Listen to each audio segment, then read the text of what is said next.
ഇത് മാസ് മോട്ടോഴ്സിൽ നിന്നാണ് Honda Activa നമ്മൾ വർക്കിന് വേണ്ടിയിട്ടുണ്ട്. നമുക്കതിനകത്ത് പറഞ്ഞിരിക്കുന്ന 1-2 കംപ്ലയിൻസുകൾ എന്ന് പറഞ്ഞാൽ ബ്രേക്ക് ഹാൻഡിൽ ലോക്ക്, അതായത് നിലവിൽ വണ്ടി ലെഫ്റ്റ് സൈഡിലേക്കൊക്കെ ഇടുന്ന സമയത്ത് ഹാൻഡിൽ ലോക്കായി പോകുന്നുണ്ട്. സീറ്റ് ലോക്ക് ചെക്ക് ചെയ്യുക, സ്പീഡോമീറ്റർ ചെക്ക് ചെയ്യുക, ഫ്രണ്ട് ബ്രേക്ക് ജാം ആവുന്നുണ്ട്, മൺകാട് ചെക്കപ്പ്, അതായത് ഫ്രണ്ട് ടയർമ പറയുന്നുണ്ട്.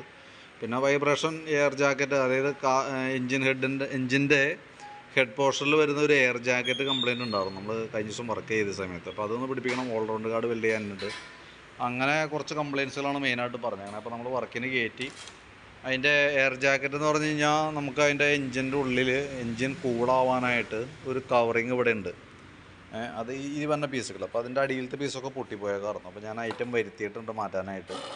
അപ്പോൾ ഒരു 3 പീസാണ് വരിക. അപ്പോൾ ആ 3 പീസ് വെച്ചിട്ട് നമുക്ക് സെറ്റ് ചെയ്ത് കഴിയുമ്പോഴത്തേക്കും അത് കറക്റ്റ് ആയിക്കോളും. കാരണം ഞാൻ ഈ ഫാൻ വെച്ചിട്ടാണ് എഞ്ചിൻ കൂളിങ് ആക്കണം, കൂൾ ചെയ്യണേ.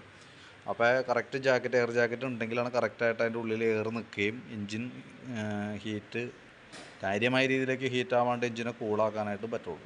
അപ്പോൾ അത് ചെയ്യണമെന്നുണ്ടെങ്കിൽ ഇതേപോലെ മൊത്തം അഴിക്കണം. നമുക്ക് ഈ ഭാഗം ഫുള്ളായിട്ട് അഴിച്ചിട്ട് വേണം റീസെറ്റ് ചെയ്യാനായിട്ട്. ഓൾറെഡി നമുക്ക് അങ്ങനെ പെട്ടെന്ന് ആവശ്യം വന്ന സാധനം അല്ലാത്തതുകൊണ്ട് ഒരു സ്ഥലത്തും സ്റ്റോക്ക് ഉണ്ടായില്ല. അതിൻ്റെ ഓർഡർ ചെയ്ത് വരുത്തി വെച്ചിട്ടുണ്ട്. അപ്പോൾ നമുക്ക് കൂട്ടത്തിൽ നമുക്ക് സെറ്റ് ആക്കാം. സൈലൻസറടക്കം മൊത്തം ഈ ഭാഗങ്ങളൊക്കെ അഴിച്ചാലേ നമുക്കത് ചെയ്യാനായിട്ട് പറ്റുള്ളൂ. പിന്നെ നമുക്ക് ഫ്രണ്ടിൽ 1-2 പ്രോബ്ലംസ്. നമുക്ക് ടയറ് കസ്റ്റമർ ഓൾറെഡി മാറ്റിയായിരുന്നു. അപ്പോൾ ടയർ പുതിയതായിട്ടാണ്, കമ്പനി ടയറാണ്, MRFൻ്റെ ടയറാണ്, നല്ല ടയറാണ്, കുഴപ്പമൊന്നുമില്ല. പക്ഷേ നമുക്ക് ഈ റിമ്മ് ഇട്ടേക്കണത് ഡ്യൂപ്ലിക്കേറ്റ് ആണ് കേട്ടോ. നമുക്ക് കാണുമ്പോൾ നല്ല ഇതായിട്ട് തോന്നും, പക്ഷേ ഡ്യൂപ്ലിക്കേറ്റ് റിമ്മാണ് നമുക്ക് കിടക്കാം. പിന്നെ മേടിച്ചിട്ട് ഇനി പറഞ്ഞിട്ട് കാര്യമൊന്നുമില്ല, ഉപയോഗിക്കാം. അതിൻ്റെ മെയിൻ പ്രോബ്ലം എന്ന് വെച്ചാൽ അതിൻ്റെ ഉള്ളിൽ തന്നെ ഈ മെറ്റലിൻ്റെ പെയിൻറ്റിങ് ക്വാളിറ്റിയൊക്കെയാണ് അതിൻ്റെ പ്രോബ്ലമായിട്ട് വരാം. ഉള്ളിൽ തുരുമ്പ് കയറും, പുറമേലും കുറച്ച് കഴിയുമ്പോഴത്തേക്ക് ഇതൊക്കെ പൊളിഞ്ഞു പോകും. തുരുമ്പ് വരാനുള്ള ഈ ജോയിൻറ്റ്, ഈ വന്ന വെൽഡിങ്ങൊക്കെ വന്ന ജോയിൻറ്റൊക്കെ തുരുമ്പിടാനുള്ള സാധ്യതയുണ്ട്. മേടിച്ച് സെറ്റ് ചെയ്തതിൽ ഇപ്പോൾ നമ്മൾ പറഞ്ഞിട്ട് കാര്യമില്ല, പരമാവധി ഉപയോഗിക്കുക. ടയറൊക്കെ പക്കയാണ്. MRF നമ്മൾ പറഞ്ഞ മോഡലൊക്കെ തന്നെയാണ് ടയർ യൂസ് ചെയ്യുക. നമ്മൾ സജഷൻ പറയാറ് ഈ ടയർ തന്നെയാണ്. പിന്നെ ഫ്രണ്ടിലേക്ക് വരുമ്പോൾ ഫ്രണ്ടിലത്തെ ബുഷ് സെറ്റുകൾ ചെറിയൊരു പ്രോബ്ലം ഉണ്ട്. അപ്പോൾ അതും കൂടി കൂട്ടത്തേക്ക് നമ്മൾ ചെയ്ത് വിടുന്നുണ്ട്. ഈ ഗ്രീൻ ബുഷ് കംപ്ലയിൻ്റ് ഉണ്ട്, അപ്പോൾ അതൊന്ന് ചേഞ്ച് ചെയ്യുന്നുണ്ട്. ലിങ്കിൻ്റെ ബുഷ് ഉള്ളിലത്തെ കോളർ മാത്രം ഒന്ന് അയച്ച് മാറ്റി ഫുള്ളായിട്ടൊന്ന് ഗ്രീസ് ചെയ്തിടുന്നുണ്ട്. ഫ്രണ്ടിലത്തെ ആയാലും ബ്രേക്ക് ലൈനർ മാക്സിമം കിടക്കണം കേട്ടോ, പരമാവധി അഡ്ജസ്റ്റിങ്ങിലൊക്കെ കിടക്കണം. അപ്പോൾ അതുകൊണ്ടാണ് ആ ജാമിങ് ഒക്കെ വന്നത്.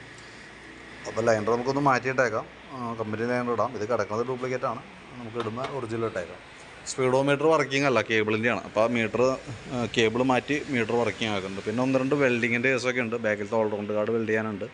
ഇവിടെ വന്ന ഈ കവർ വീഴ്ചയിൽ പൊസിഷൻ മാറിപ്പോയിട്ടുണ്ട്. അപ്പോൾ അത് ലെവൽ ചെയ്യുന്ന സമയത്ത് ആ ഭാഗം ഒന്ന് വെൽഡ് ചെയ്ത് ബലപ്പെടുത്തേണ്ടതായിട്ടുണ്ട്. അപ്പോൾ അതും കൂടിയും കൂട്ടത്തിൽ കൂടെ ചെയ്യുന്നുണ്ട് കേട്ടോ. അപ്പോൾ ഞാൻ വർക്കിന് കയറ്റിയിരുന്നു. അപ്പോൾ നാളെ വൈകിട്ടത്തേക്കൊക്കെയാണ് നമുക്ക് വർക്ക് കംപ്ലീറ്റ് ആക്കാനായിട്ട് പറ്റുള്ളൂ. ഏകദേശം ഒരു 5:30-6 മണിയൊക്കെ ആവും. 5 മണി എന്തെങ്കിലും കഴിയും. അതിന് മുമ്പാവുകയാണെങ്കിൽ ഞാൻ കോൺടാക്ട് ചെയ്തോളാം കേട്ടോ. അപ്പോൾ ഏകദേശം ഇതൊക്കെയാണ് വണ്ടിയുടെ മെയിൻ്റനൻസുമായി ബന്ധപ്പെട്ട് വന്ന വർക്കുകൾ കേട്ടോ. അപ്പോൾ ഞാൻ എൻ്റെ ഒരു ഏകദേശം ഒരു എസ്റ്റിമേറ്റൊക്കെ ആക്കിയിട്ട് ഡീറ്റെയിൽസ് വാട്സാപ്പിലേക്ക് ഇട്ടേക്കാം എന്തായാലും നാളെ രാവിലെ.